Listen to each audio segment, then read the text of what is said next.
me start? Okay, thank you. Good afternoon, everyone. Thank you for being here with us this afternoon. Our topic today is Beyond Lip Service, Taking Action for Diversity. I first of all want a little announcement. Many of you may have came to connect with Sally Lehrman, the head of the Trust Project. Sally cannot be with us today. We are going to persevere and do a panel in any event. So let me introduce our panelists first of all. Oh, first of all, I'm sorry. My name is Kathy English. I am head of content integrity and editorial standards for Dotdash Meredith. It's a New York-based digital and print publishing company.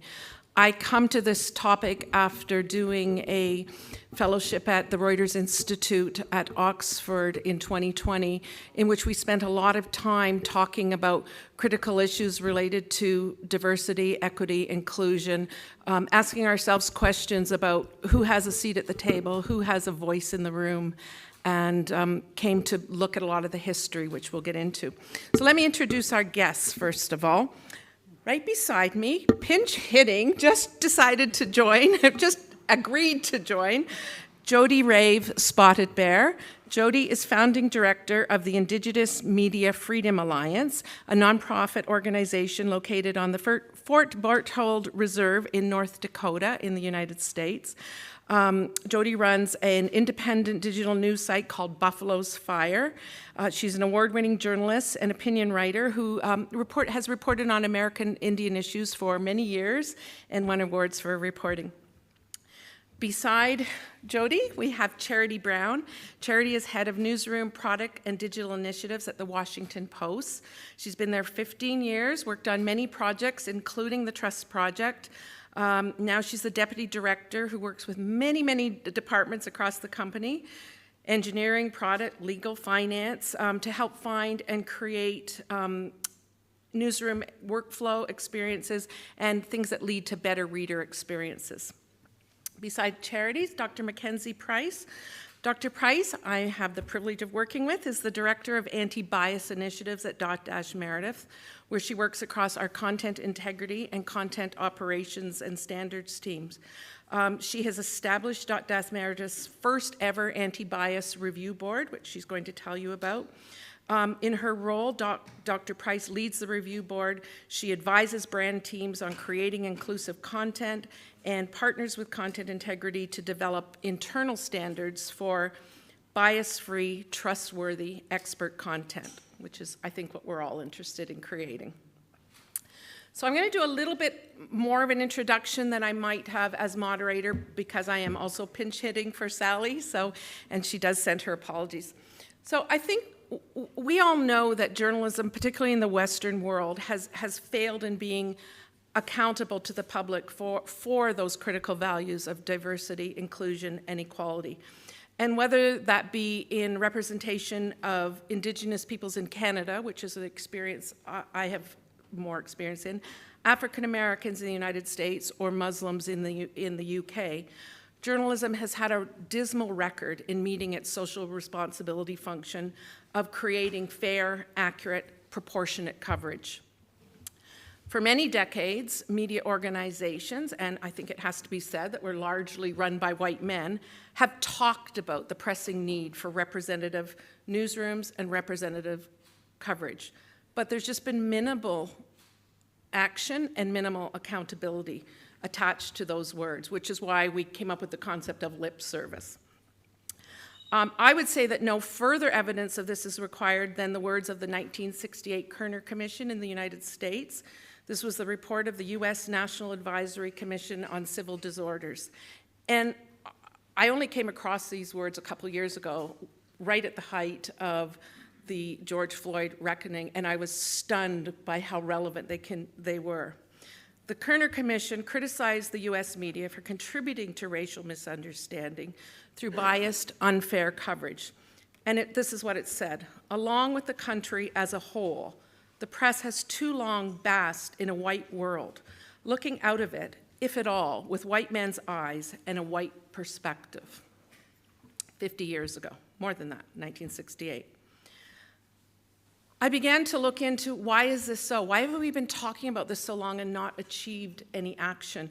And one of the things I found in a lot of the literature is that there's been a fail to normalize diversity, inclusion imperatives as part of ethical journalism, as what we look at as trustworthy journalism, that it's been something outside of the normalized, what we think about as quality ethical journalism, that there's been superficial attention paid to it.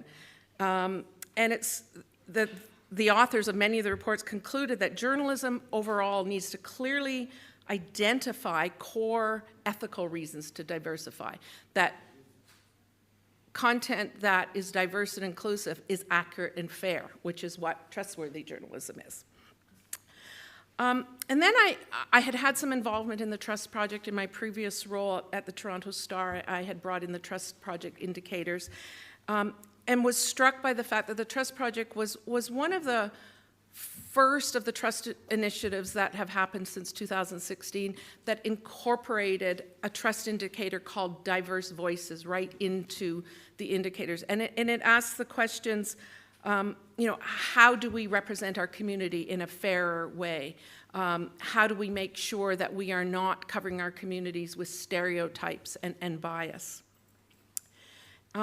The Trust Project, for those of you who don't know, I'll just give you a quick little bit of background. It's a consortium of more than 200 newsrooms around the world that are committed to indicators of trust, and the indicators of trust are related to things like accuracy, fairness, diversity, making clear distinctions between opinion and news content. They seek to show the reliability and trustworthiness of content. Sally, the Trust Project founder, I asked her, why did you make diversity a Trust Project indicator? And she said, because all of the public interactions that they had, they did a lot of studies with the public to understand what it is that makes trustworthy journalism. And it was the public who kept saying that, if I don't see myself reflected, how can I trust you? So that's why we wanted to come together today and talk about this connection between diversity and trust, but more important, moving beyond just talking about it to finding out what some news organizations are doing about it. So I'd like to start with Charity Brown of the Washington Post. The Washington Post was an early member of the Trust Project. Did a lot of positive stuff, I think. So maybe you can tell us more about that, Charity. Sure thing. Hello, everyone. Thank you for joining us. And so Kathy is absolutely right. The Washington Post was an early adopter of the trust indicators. There are 8 in total.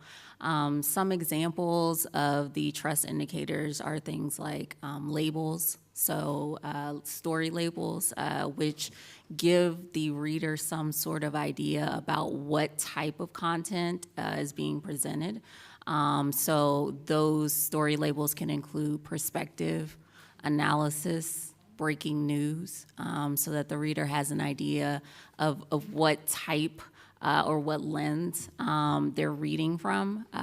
We also have in addition to that, photos of our journalists that appear on those story items as well, right? So you're reading a piece of content, and you're also able to see exactly who reported it. In addition to that, there is a link that takes the reader to the profile of the author, so they can actually read about the author's education. They can see their title, their exact title. They can learn a little bit more about them from their full bio, as well as see all of the content that is associated with that author's byline. And that's in an effort to be as transparent as possible with the readers themselves. The Washington Post is a legacy organization. It was founded in, I believe, 1877. I think this is our 145th year. And so as we continue to report the news, it's really a matter of molding our our presentation or display, so that the reader has as much information as possible about who's covering the news, how we're covering it, and the distinct voices that are being presented in those works. One of the key factors of the trust organization is diverse voices, and so with the racial reckoning that happened in 2020, 2020 was a very interesting year, mostly defined by three things, which were protests, the pandemic, and politics, right? So the protests themselves, our publisher at the time, he identified that there was a need for more discussion about race and more inclusion in terms of diversity and diverse voices. So there was a major expansion that happened where we hired dozens of additional reporters and editors to focus specifically on some of the issues that have been really plaguing the nation. So for instance, we hired a health and science reporter to specifically focus on racial disparities in health, given the pandemic, right? Also, we hired a writer for our About Us newsletter, which About Us focuses on diverse news. So, for instance, we've written articles about the Black Lives Matter movement and how it's now more mainstream, as well as other articles that are affecting other groups, whether it be racial groups or gender, accessibility, right? Sexual orientation, things of that nature. And so we've really embraced the indicators to fully push forward this idea of more inclusion in terms of our content and the display of it. So it's been a process for us, but we are continuing to push forward with those initiatives. Charity, you use the word transparency, and one of the asks of the Trust Project is that we be transparent about our staffing and the diversity of our staffs. I know in pushing the indicators through in my newspaper in Canada at the time, there was resistance. There was resistance from the very top, from HR, from publishers saying, we're not going to publish those numbers. I often point people to the Washington Post, which has published those numbers. Can you tell me about how that came about, and was there some challenge involved? Yes, we publish our demographics for, and is this still on? Yes, okay. We publish our demographics as part of the ASNI survey. And it's not just us, it's other organizations that try to make sure that those demographics are available to the public. So you know how many women we have working in the newsroom, how many Latino, Latinx, Hispanics we have in the newsroom as well. Et cetera. And so that initiative was pretty organic from the top down. There were some discussions with the Guild that led to it, but that seems to be something that we're embracing, and also it's something that is discussed internally as we keep trying to push the mark and move forward. So other organizations, I would highly encourage them to participate in that, because it gives people who are looking to be a part of your organization an idea of your values, right? What you're looking for in terms of your staff. So I think it's a great indication of, where you fall in terms of diversity. Do you know if the Washington Post readership responds to it at all? I think so. I wouldn't say that necessarily there's any sort of survey that we put out, but we are looking at how we can reach younger populations, more diverse populations. There is an initiative that we've started called Next Generation. And so we're trying to figure out what the Washington Post looks like going forward. Like, as I said before, because it's a legacy brand, there's quite a bit of history there. There's quite a bit of, we've always done it this way, right? But now we're looking more so forward, as in, okay, well, what are the digital initiatives that we need to focus on so that our readership realizes that we are trying to fully engage with them. So there is certain people in and around the room who are actually looking at that and working on that. One comes to mind, one of our editors, Travis Lyles, he is our Instagram editor, and he is focusing on how we reach that specific population of the readership, presenting or taking a story that is published online and making it easily digestible for a younger audience, right? And that's a part of diversity too, generational diversity, right? So there's constantly constant ideas, constant brainstorming, and so it's as I said before, it's really a process. Okay, and I'm going to come back to you to ask you some more questions after. And I will just say that one of the points that Sally made is that in creating the Trust Project Diverse Voices Indicator, they look to the Maynard Institute, which is in the U.S., for guidance on thinking about diversity across gender, generation, race, ethnicity, class, geography, with also considerations for ideology and religion. So when we talk about diversity, we're talking about a wide span of things that we need to think about. I'd like to move to Mackenzie next. Mackenzie, tell us about the Dotdash Meredith Anti-Bias Review Board and how it came to be. Absolutely. Hold this a little closer. Hello. Thanks for having me. My name is Mackenzie Price, and as you now know, I'm a part of Dotdash Meredith, which is based in, not Washington, D.C., New York.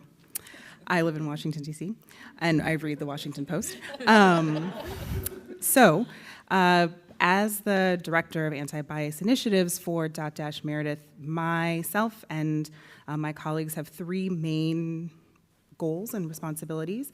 So we work across the 50-plus brands that are a part of Dotdash Meredith to develop editorial standards and process for each of them. We also audit content across those brands for bias and prejudice, and I'll speak more about that in a moment. And then we also make recommendations for specific edits or changes that need to be made through Dotdash Meredith's quality assurance process, essentially. And so the real connection, or one of the many connections between that process and trust and trust indicators, is that diverse voices indicator that we've been talking about asks that organizations, one, think about what steps they're going to take to include diverse perspectives, and then two, they ask that you think about how are you covering and including those perspectives, and is it being done at all, or is it being done through stereotypes, for example? And that's really what bias or prejudice is about, acting on or including some kind of pre-existing belief, stereotype in the language you use, the images you use, and that's really what anti-bias as a piece of content integrity and content quality at Dotdash Meredith is focused on. And so that's where the audit and review process comes in. And having this review board be a part of Dotdash Meredith's process dates back to 2020. And at that time, all of the brands that were a part of this publishing group were really setting their own internal goals in terms of how they were going to look at the content they had in their libraries and audit that for prejudice and bias in language and images. And so what we did is assemble a panel of subject matter experts who have a connection to fields like finance or public health or medicine or food, visual culture, and also a connection to different types of bias or an understanding of those issues. So in addition to subject matter experts on finance, we have subject matter experts on disability and accessibility and race and sexual orientation. And so we take all of that and audit the content that is the product of all of the brands that we work with and make changes and recommendations, again, through our regular quality assurance process. And so that's what the board, one of the main things that this panel does. And as I said, in 2020, we first started working with the brands at Dotdash Meredith to develop goals for how much content we were going to look at or what it was going to be. And we've been doing that. It's happening right now. We've been doing it since 2020.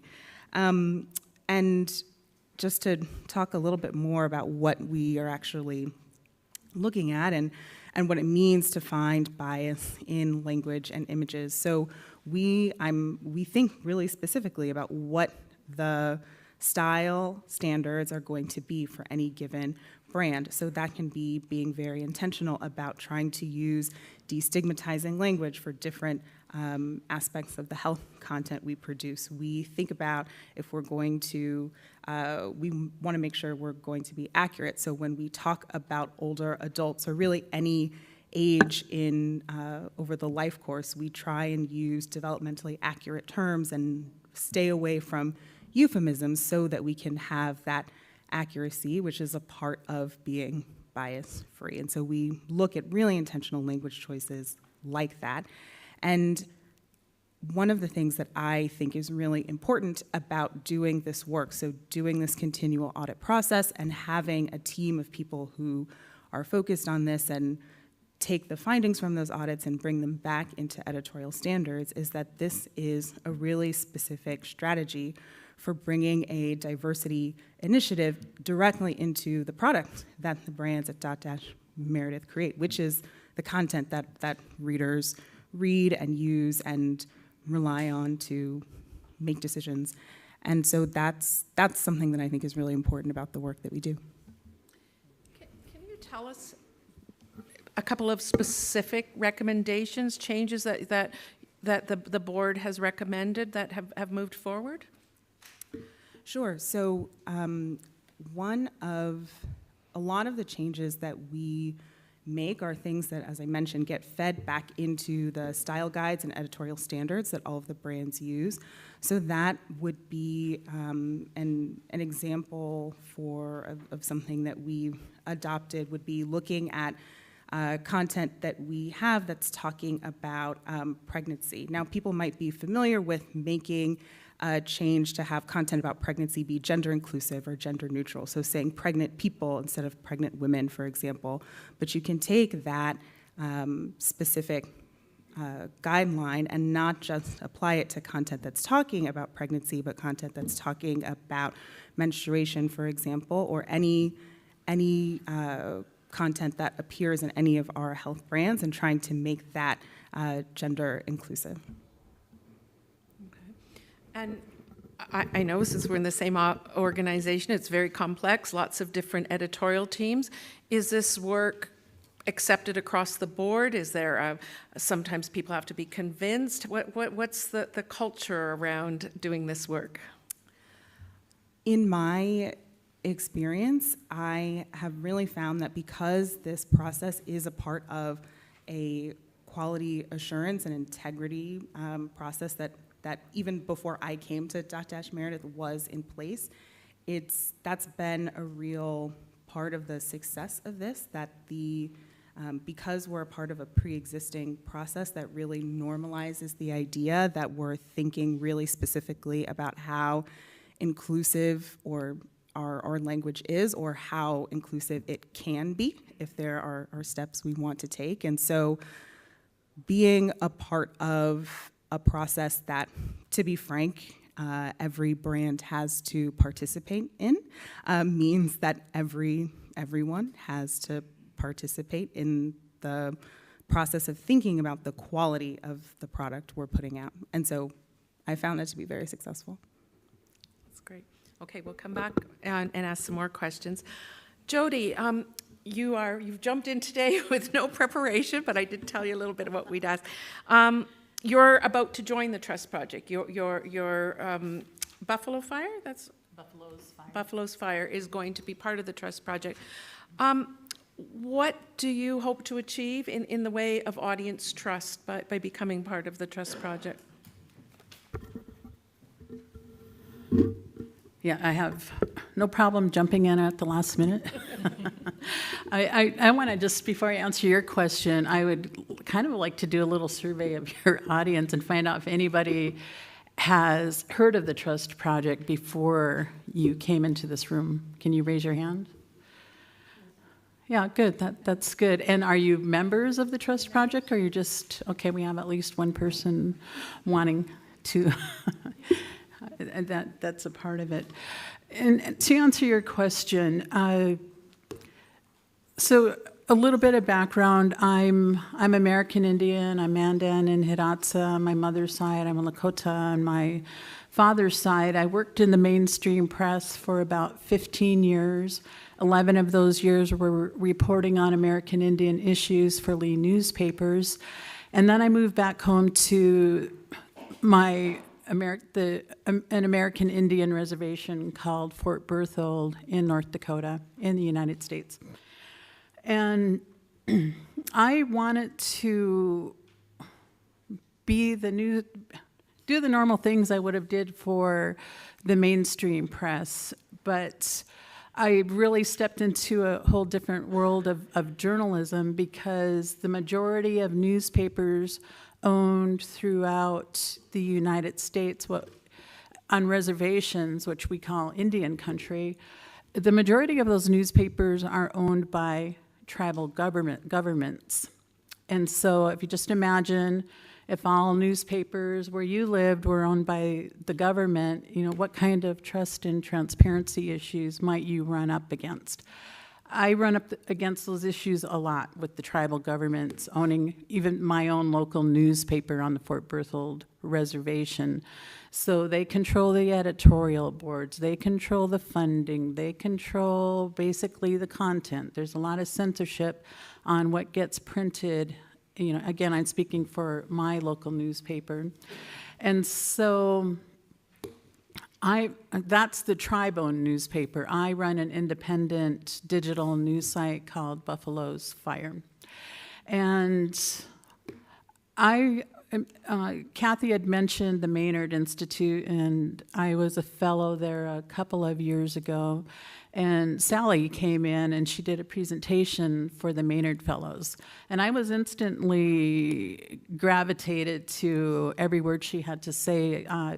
When you're a part of the Trust Project, there's 8 indicators that Charity had mentioned. A few of those things really did catch my attention, such as best practices. And that is, who owns your newspaper?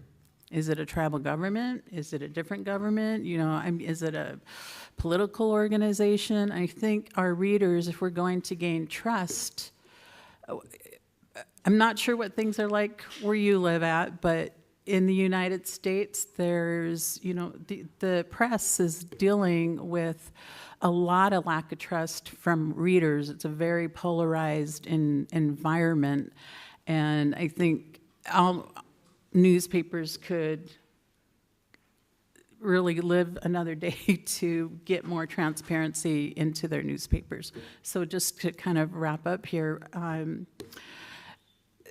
we really think it's important that our independent newspaper, let our readers know who is writing our stories. For example, the tribal-owned newspaper, it's usually a lot of political hires. So we want people to know what our reporters' credentials are. We want people to know who owns the newspaper, just as a couple of the key areas that we're focused on. Okay, quite a journey ahead. The diverse voices indicators, one of the questions it asks are, what are your newsroom's efforts and commitments to bring in diverse perspectives across social and demographic differences? So, which implies an effort, at the reporting level to, sources. Sources should be more diverse. You're not talking to the same old people all the time. And I'm using old in the wrong way, I don't mean old. Think about your words. Charity, you are looking at an initiative to document sources and the diversity of sources. Can you tell us about that? I'm really intrigued. Sure thing. So yes, that is a part of, we have an initiative called WAPA 360. And it is mostly focused on content categorization. However, our diversity and inclusion managing editor, Krista Thompson, came to us with the idea of tracking our sources to see, are our sources diverse? And diversity here again can span race, gender, sexual orientation, et cetera. And that will help us in terms of having data helps you in terms of making sure that various departments are reaching out to a wide array of sources who can provide insight in terms of our stories. The WAPA 360 initiative is actually under me. I'm running the newsroom leg of it, along with our engineering, advertising, as well as analytics departments. And we really feel like this is a vital part of advancing the idea of including more diverse voices. It's in addition to having people that we're talking to in terms of the communities, right? And getting their insights, but then also looking to experts who can provide that additional layer of information, and not necessarily looking to cisgender white males as the experts, right? There are a variety of people who work in various organizations who can provide additional insights, and we need to be figuring out who those people are and reaching out to them. So we hope to fully implement that by next year at the latest, as this project is just getting off the ground. It's very much in its infancy, but it's essential. Next year you'll come back and talk about it. Yes, absolutely. Does that involve at the reporter level, reporters tracking who they're interviewing, who they're talking to? Yes, absolutely. So currently that is how we're doing it, is by having the reporters and assignment editors actually do some of that tracking. Our local or metro department has been really active in terms of that. These are the reporters and editors who are covering the news that focuses on the DMV, which is DC, Maryland, and Virginia. We're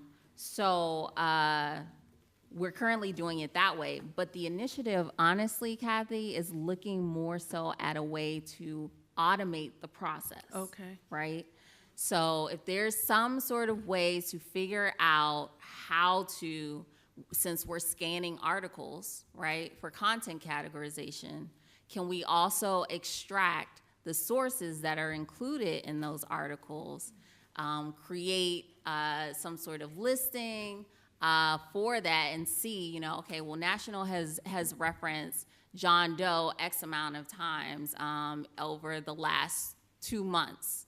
Are there others who could be referenced? And we hope that this is something that we can actually do. Okay. I've been involved in efforts to do that with gender, and it was very easy to track the gender of sources. It becomes harder with other elements of diversity. Right, exactly. It does become more difficult, and certainly, yes, we've seen preliminary results where it's easier with gender. We tried our sports department to see about those sources there, but we think, once we have names, then we can do some sort of manual lift or manual effort to include background information. And then that can be, a source listing of truth in a sense.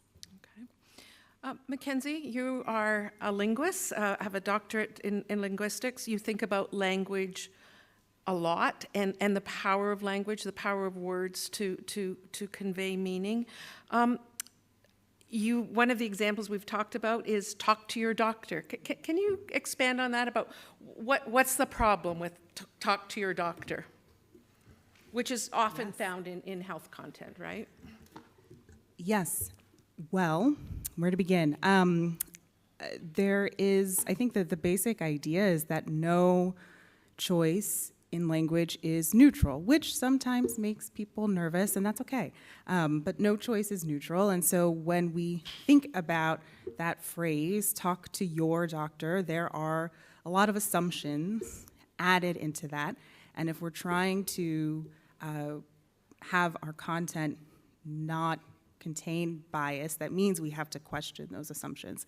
And so when you give the advice, talk to your doctor, some of those assumptions include there is a provider that you're seeing who's a doctor, that you might be able to engage with them or follow up with them, and that just doesn't really capture all of the ways that people interact with care and interact with healthcare systems. And so a shift to talk to a provider has some fewer assumptions and creates a little more space for different ways that people might get information or advice or access to care. And to take it a step further, one of the big conversation that at Dotdash Meredith we really started having about talk to your doctor versus talk to a provider also went hand in hand with thinking about how some of the same content that was advising people to talk to your doctor might also advise someone to call 911 or essentially seek emergency services. And if we think about what a lot of the conversations, especially in our organization, were like in 2020, we were having a conversation about interacting with policing, and one of the ways that that does happen is through calls to emergency services. And so in that bigger context, call 911 is not neutral advice. And what that means for a publisher that's giving advice is to really think about, are there other things that we should be advising readers or people using this content to do? Is there more thinking we need to do around recommendations around emergency services and also recommendations around telling people to seek out care? So that's that core example, talk to your doctor, and then the kind of network of other questions that we ask around that. Mm-hmm.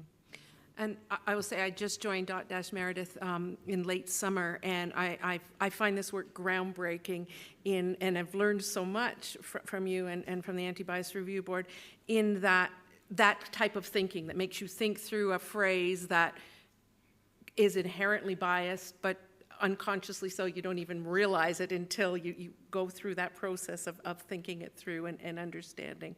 So I find it just quite fascinating. I want to open this up to questions, and I would also love to hear if any of your organizations are doing anything that you think is making a difference, that's moving the dial on diversity, equity, inclusion, to be doing more than talking about it. And we'll open it to questions. Because they want to be able to pick up the questions for the live stream, if you could ask it, and then I will repeat it so that it will be picked up. Questions? Comments? Yes. Yeah, I have a couple of questions. First question was to charity. You mentioned all the things that the Washington Post is doing in terms of pushing on this diversity agenda. Okay. Can I repeat the question? Can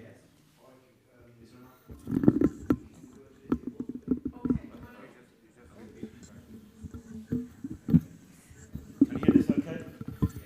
Okay, fine. Yeah, so first question to Charity. You mentioned all the changes that you've been making at the Washington Post, and I wondered, as a journalist of colour, have you felt the difference? Have you felt more of a sense of inclusion since these measures have been implemented? What's it felt like? What's the difference felt like in the last couple of years as a journalist of colour at a newspaper organisation like the Washington Post? And Mackenzie, I wanted to ask you, you talked about auditing, and I just wondered what conclusions you'd reached on the basis of your audit, whether any particular biases which were worse or particularly stood out that we really need to be challenging, that were inherent.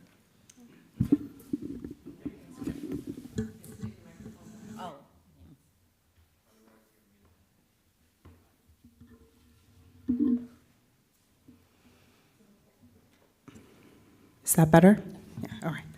So the question is, what are some of the findings of this audit? So the simplest answer is yes, there is bias, but that is what we expect. That's why we do the audit. And I think that the biggest,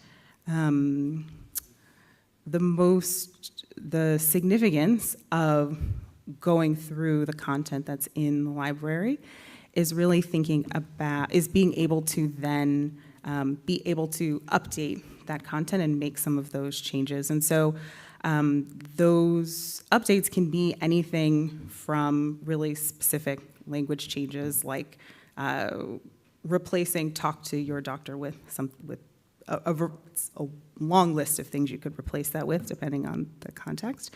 But it's also thinking about themes that people might not question. So one of the ones that I have been particularly interested in is thinking about how all of the different ways that colonialism gets kind of covered and normalized in content that you might read about all kinds of things, but especially around food and food production, right? And so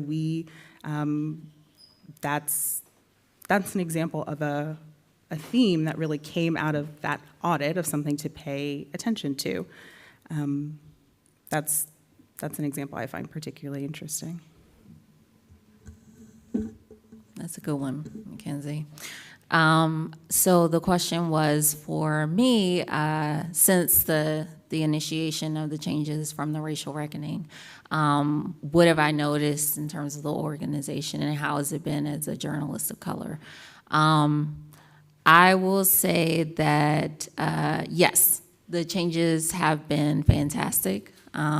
They've sparked a number of ideas and initiatives in and around the room that I don't necessarily know if management would have previously been open to them. And certainly hope springs eternal in terms of progress, right? There's steps that are being made and they're being solidified in a way that they're being solidified by process and standardization, which I think provides for a level of equity. Having a standard, instead of there being subjective decisions, that can help in terms of the equity of an organization. But we still have more to go.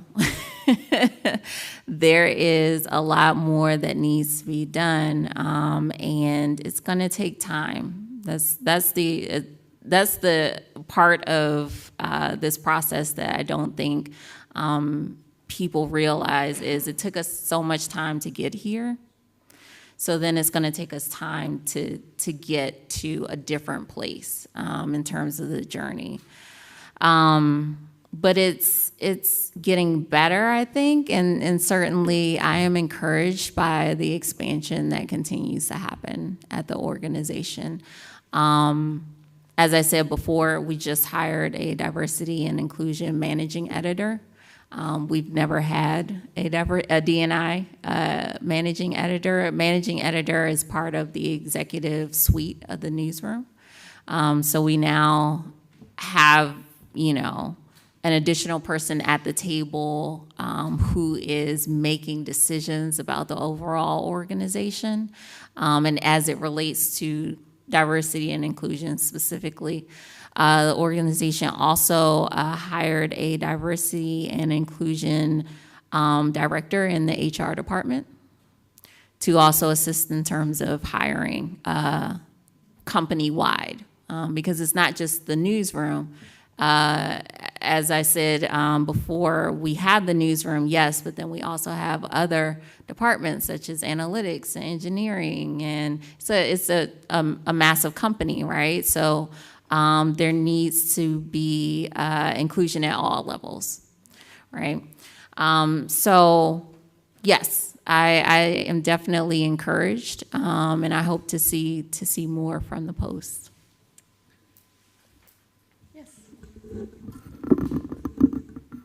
Hi, I have a question for Ms. Jody.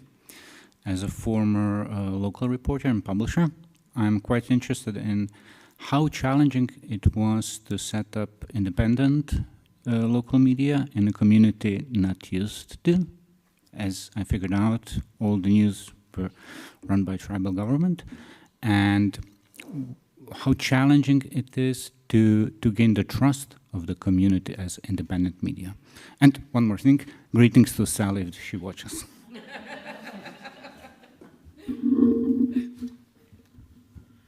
I'm sure Sally will appreciate your thoughts. Yes, so to answer that question, I didn't think it would be that difficult to set up an independent newspaper in my community, but it's been very difficult because we have leaders who lead through fear. And so that tends to silence people, and they're not so willing to be quoted. However, I've been a journalist for a long time, reporting for the mainstream press, so people knew who I was when I came home. And so I had a built-in audience, and I do have, a level of trust with readers. I think readers know that if they want the real news, they'll read our website. Not that it doesn't have, its share of challenges, because, again, people are afraid to speak up. But I just had a story published yesterday about tribal corruption, and I'm glad I was out of the country.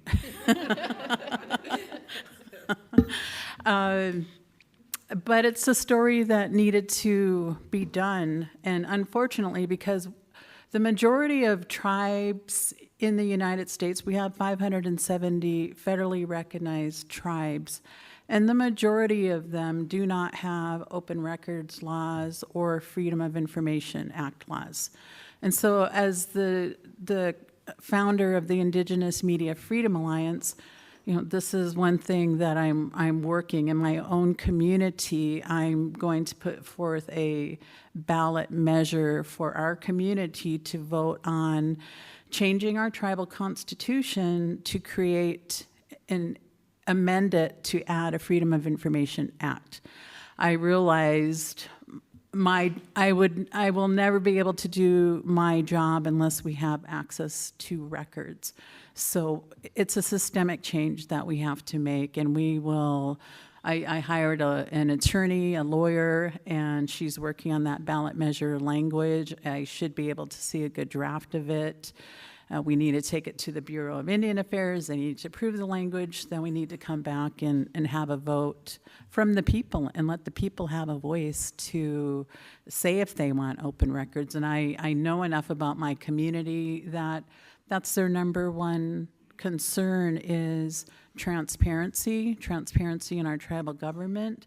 And I think as a journalist, they deserve transparency in knowing where their news comes from, which is why I really embrace the concept of the indicators and the trust project, because people really want to know where their news is coming from and who are the sources. You know, is this opinion piece, is this a news source? You know, is the reporter qualified to, you know, report on this particular subject matter? So, but short answer, yes, it's difficult, and we have to make systemic changes, but it's really important. And just one last thing, not only are we planning to incorporate the Trust Project into our little digital newspaper on the reservation, but through our parent organization, the Indigenous Media Freedom Alliance, we want to incorporate or share this idea with tribal newspapers across the country and have them also incorporate the 8 trust indicators for the sake of their readers. Thank you. Are there other questions? Yes. You want to come up here and...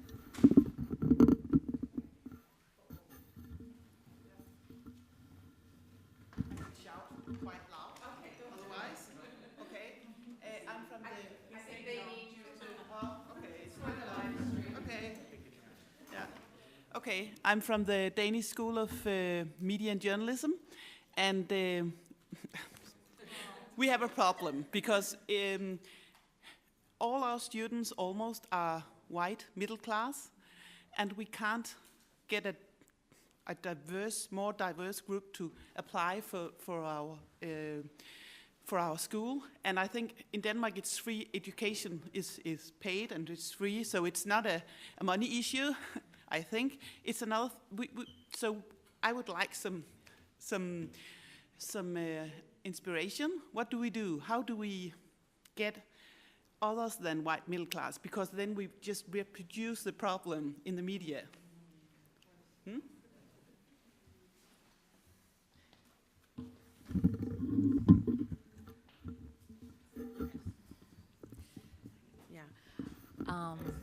Go ahead.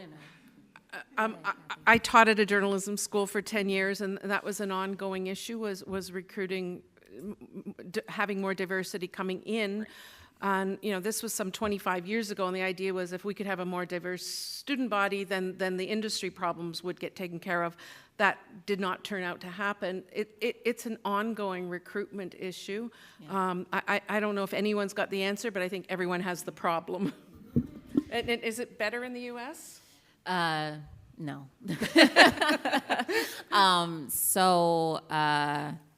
I echo your sentiments, Kathy, and certainly, yes, we see that problem as well. So we have a internship program that I assist with. It's a summer program, and one of the things that we've tried to do is to make sure that the word is getting out, especially amongst the community college sector. I'm not exactly sure if Denmark has a division such as that, but community colleges are generally 2-year programs, and they tap into the community itself, right? So if you are someone who is looking to advance your education, this is generally an option for you if, say, for instance, you are unable to do the traditional 4-year experience for undergraduate. And that has been especially helpful for us because we are able to not only pull in the diverse grouping, but also it presents journalism as an option for perhaps communities who weren't originally thinking about it. I think that the industry as a whole we could do a better job of making sure that we are actually, pushing this idea forward that journalism it's a good thing, and that there are spaces and opportunities for people of color in it. So yeah, there's more work to be done, but certainly that is a way that we're trying to tackle it. Are there more questions? Do we have other questions over here?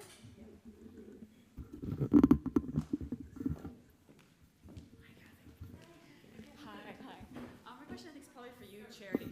You can probably hear me. I didn't want to. No, it has to for the live stream. Yeah. So I work with the Canadian Broadcasting Corporation. So we've also started contact tracking of our sources. Yes. So it gives you a good awareness. Then what? Where do you go next? What are you hoping? Because I know you're also at the beginning of that. So. Right. Exactly. That's a great question. So by having the data, what we're hoping to do is to then analyze it and then be able to take action based on it. So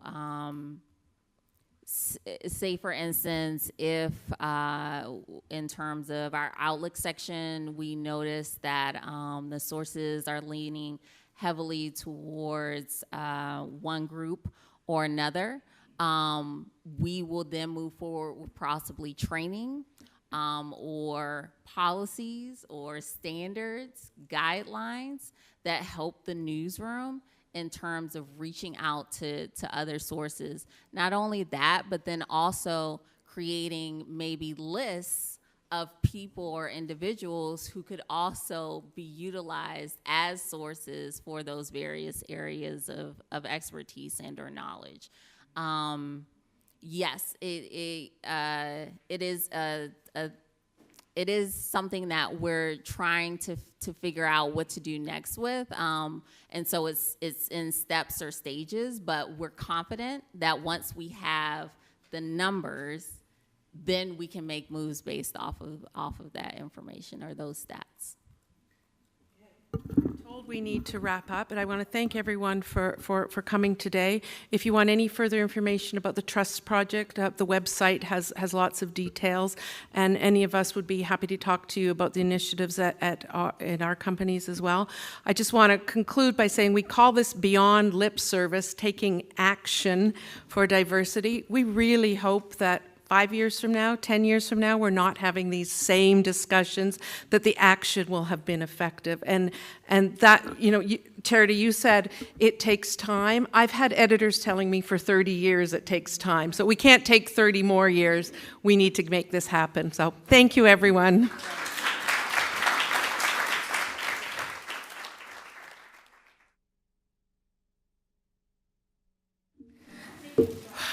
You are amazing. Oh my God.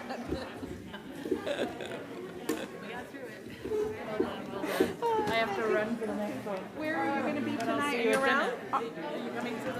Is there a Reuters Center? I don't think I was invited to that one. We have are you come to the bar later tonight so we can have a beer, okay? Have a drink. I'll buy you one. Are we on WhatsApp? Are you on my WhatsApp? I don't think so, but I've got you on email, so I'll send you a note.